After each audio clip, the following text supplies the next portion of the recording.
Olá, como você está?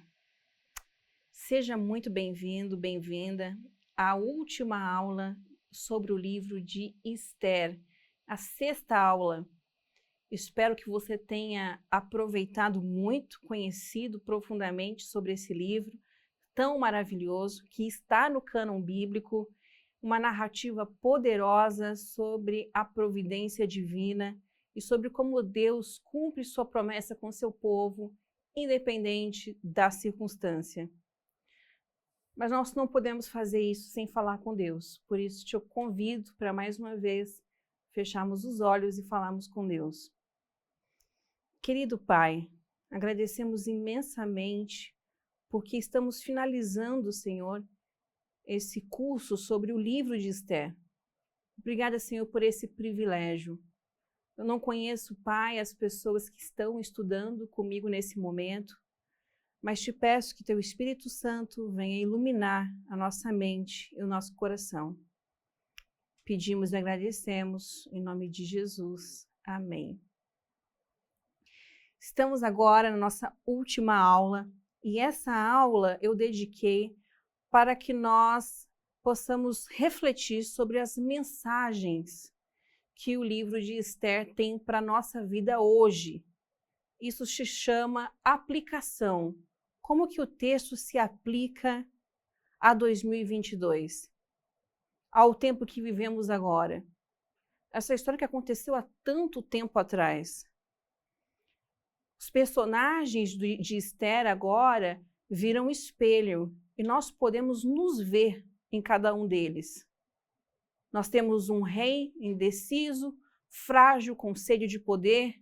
Temos Amã, que não suporta uma pessoa que não se prostra perante ele, perdido na sua ilusão de grandeza.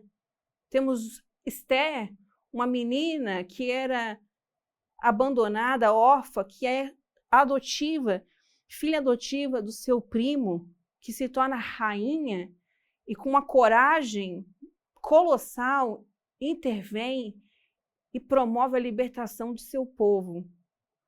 Nós temos os sábios que dão maus conselhos e nós terminamos o livro no capítulo 10 com o renome e a honra que Mardoqueu recebeu. A gente começa o livro com um rei que tem como primeiro-ministro Amã. Terminamos agora no capítulo 10 com Mardoqueu como primeiro-ministro, segundo homem de toda a Pérsia. Como Deus transforma a história e como a intervenção divina, por mais que pareça silenciosa, é extremamente audível. O livro de Esther, como as outras narrativas bíblicas, possuem conceitos muito profundos, além de uma lição de moral que se abstrai no final de uma fábula. Não, o livro de Esther tem conceito em si próprio. Cada personagem, cada circunstância, cada evento mostra quem nós somos e quem Deus é. De todos os personagens que o livro de Esther apresenta, o que está mais evidente aqui é o personagem Deus. A pessoa de Deus ressalta na convivência e nas intrigas dentro de um castelo, dentro de um palácio. Lá em Provérbios 29, 2, fala o seguinte: quando se multiplicam o justo, o povo se alegra. Quando, porém, domina o perverso, o povo suspira. Quem era Xerxes? Xerxes era um rei que, no fundo, é uma piada nesse texto. Quando a gente lembra da fórmula de Shakespeare, de um rei, uma rainha e um bobo da corte. Na história de Esther, o bobo da corte é o rei, porque ela é escrita por judeus que superaram essa história. O autor de Esther é alguém que conhecia, que viveu por essa situação. E agora ele caracteriza o rei Xerxes de uma forma brincalhona. Um rei que é super dependente da opinião do outro, que quer agradar a todos, que nunca diz não. Xerxes é altamente humano e a gente enxerga aqui todos os seus detalhes. Quem é ele? Xerxes foi um rei tolo. Ele provavelmente pediu à rainha Vasti para fazer uma aparição diante de seus convidados, bêbados, sem suas roupas, e a destronou porque ela discordou. Xerxes foi um rei que não tomava decisões por si mesmo e nunca dizia não. A expressão "se parecer bem ao rei" aparece 6 vezes em todo o livro, sendo todas utilizadas em forma de petição ao rei. E como já mencionado, todos os pedidos feitos a Assuero recebem sua aprovação. Assuero é um rei passivo, facilmente conduzido por seus conselheiros. Além disso, Xerxes era inconsequente, desperdiçava o dinheiro dos impostos de seu povo em banquetes que duravam meses, para exibir sua riqueza e impressionar seus convidados com a grandeza de seu reino. Nós temos aqui a caracterização deste personagem. Além disso, Xerxes era pagão. Ele não era um adorador do Deus de Israel. Em questões de urgência, ele consultou astrólogos e magos que deram conselhos de acordo com a sua leitura dos fenômenos celestes. E, por fim, Xerxes foi corrompido. Nós não sabemos se ele aceitou, mas foi oferecido a ele 375 toneladas de prata para o extermínio dos judeus, o que era equivalente a 2/3 da renda anual do Império Persa. Xerxes também era obcecado por autoridade, e todo esse seu medo de perder sua autoridade o fez realizar coisas horríveis. Destronou Vasti, aprovou o decreto de Amã. Teve muitos momentos ali que ele foi simplesmente guiado por aqueles que corriam atrás dos seus próprios interesses. Um líder que não sabe dizer não propicia um ambiente onde opressões acontecem. Durante o reinado de Xerxes, o povo de Israel foi ameaçado de morte, quase realmente viveu um extermínio, porque Xerxes dizia sim para todos. Saber dizer não é viver e lutar para a justiça. A primeira lição que a gente tem aqui neste livro, além de tantas, que nós já conversamos aqui, é que por mais que Deus seja silente, ele é ativo na história. Para quem lê a história bíblica, lê a história descrita em Esdras, em Neemias, em Jeremias, e pergunta a Deus por que o exílio? Por que o povo de Israel teve que passar por isso? E aí a gente vem para a narrativa de Esther. E a gente percebe que Deus não precisa estar escrito com letras garrafais para que seja reconhecido. Deus está trabalhando o tempo todo no livro de Esther, de forma subjetiva, sutil. E Esther, Mardoqueu são seus instrumentos para libertar seu povo. A segunda lição que nós temos aqui é que Deus transforma o mal em bênção. E eu quis colocar todos os textos aqui, mesmo que esteticamente não seja a melhor opção, mas que você dá um print na tela e depois você lê como a história foi transformada por Deus. Como o início do livro se contrapõe de forma exata ao seu final. Um exemplo aqui, Esther 3:10. Então tirou o rei o anel de sua mão e o deu a Amã, filho de Amedata, Agagita, adversário dos judeus. Já no capítulo 8:2, o que nós encontramos? E tirou o rei o seu anel, que tinha tomado de Amã, e o deu a Mardoqueu. E Ester encarregou Mardoqueu da casa de Amã. Justamente a oposição perfeita do que acontece no início, acontece no fim. Vamos aqui um pouco mais para frente. Verso 13. E as cartas se enviaram pela mão dos correios, e todas as províncias do rei, que destruíssem, matassem e lançassem a perder a todos os judeus, desde o moço até o velho, crianças e mulheres, em um mesmo dia, a 13 do 12º mês, que é o mês de Adar, e que se saqueassem o seu despojo. Já no capítulo 8, nós lemos assim: nelas o rei concedia, nelas as cartas, aos judeus que havia em cada cidade que se reunissem e se dispusessem para defenderem as suas vidas e para destruírem, matarem e aniquilarem todas as forças do povo e da província que viessem contra eles, crianças e mulheres, que se saqueassem os seus bens. As mesmas palavras que são usadas contra o povo de Israel, agora são usadas a favor do povo de Israel. A única diferença que nós encontramos é que, apesar do decreto permitir o saqueamento, Ester e Mardoqueu resolveram não levar nada de ninguém. Porque a questão não era para provocar a mesma opressão que eles receberam, mas sim promover a justiça.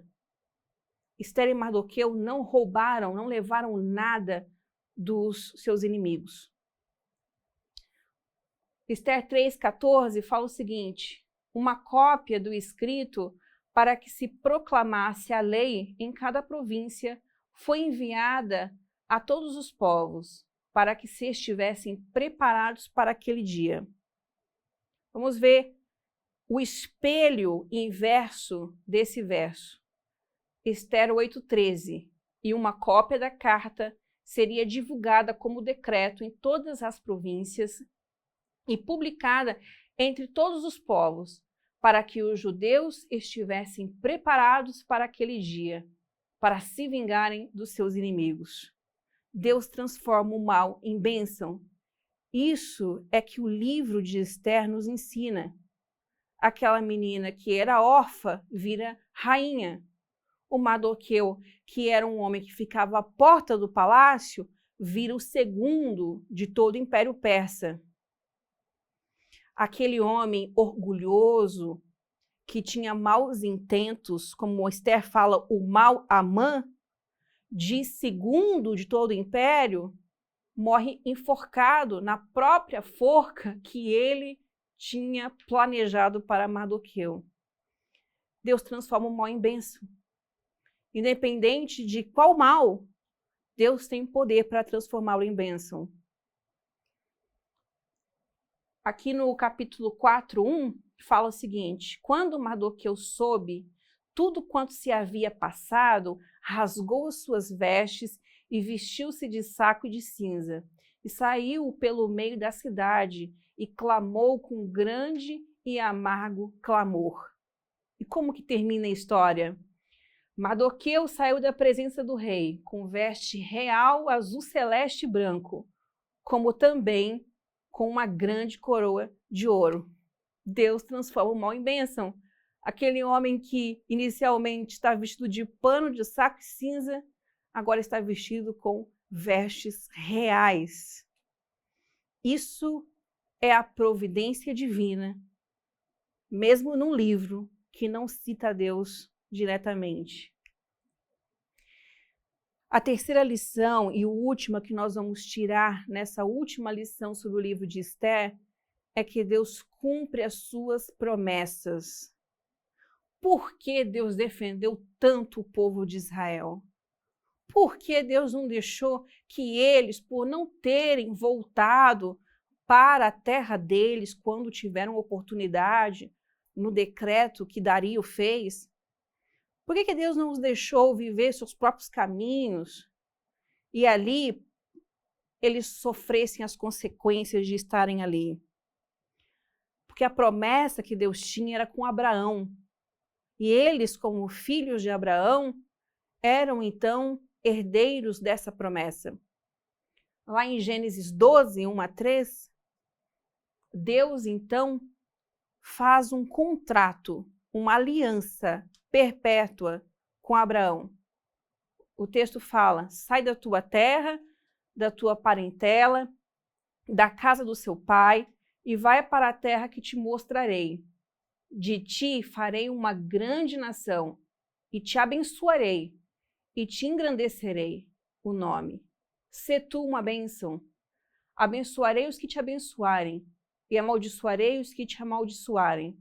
Em ti serão benditas todas as famílias da terra. A promessa que Deus tinha feito com Abraão era de duração perpétua. Por mais que Israel, por muitas vezes, tenha quebrado a parte deles na aliança, Deus foi fiel às suas promessas desde o primeiro dia até o presente. Deus não mudou em nada as suas promessas.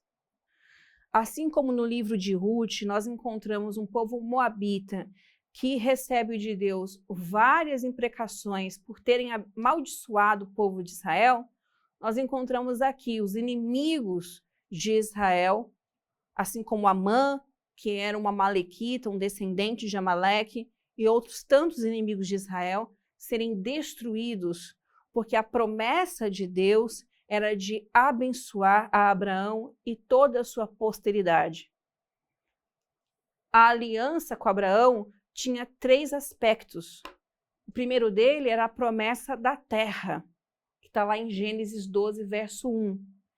Deus chamou Abraão de Ur dos Caldeus para uma terra que ele lhe daria. E essa promessa é reiterada. Além de prometer a terra, Deus também tinha prometido descendentes a Abraão. Um homem já velho, mas que recebeu a promessa. Abraão tinha tanta fé em Deus que ele acreditava que se ele sacrificasse seu filho Isaque, após isso Deus o ressuscitaria, porque ele era assim o filho da promessa. Inicialmente, Abraão e Sara que riram, falaram: impossível, velhos como nós somos, termos filhos. E por isso que o nome Isaque significa riso, porque eles riram, mas Deus cumpriu sua promessa. Além disso, a promessa com Abraão tinha o seu aspecto de redenção. Deus prometeu abençoar Abraão e as famílias da terra através dele. Esta promessa é amplificada na nova aliança. Jesus viria da tribo de Judá. Através de Abraão, Jesus viria. Abraão, Isaque, Jacó, depois nós temos o rei Davi, e dessa linhagem viria Jesus, o Salvador do mundo. Por isso, Deus permitiu cada momento dessa história de Esther, cada reviravolta, para que o nome dele fosse honrado e seu povo fosse libertado. Eu concluo aqui o livro de Esther chamando-nos a uma reflexão de que muitas vezes, em momentos difíceis, de luto, de pano de saco e cinza, nós não conseguimos ouvir e ver Deus. Mas mesmo se Deus estiver silencioso na sua vida, que a reflexão e o estudo do livro de Esther te fortaleça para perceber que a mão de Deus pode parecer invisível, mas ela é extremamente ativa. De que a voz de Deus possa estar muito baixa para a gente escutar, mas ela é extremamente vigente. Deus está conosco, assim como Deus esteve para libertar seu povo de uma ideia tão difícil e complicada de ser libertada, que era um decreto de morte, ainda assim, Deus transforma a história, transforma o mal em bênção, e Ele é quem dá o ponto final na nossa história. Espero que você tenha aproveitado muito esse estudo sobre o livro de Esther e peço que você continue. Você que é aluno da Bíblia Comentada, continue estudando a Bíblia. Continue acompanhando os nossos conteúdos aqui e que você possa crescer a cada dia mais, aprendendo mais sobre a Palavra de Deus.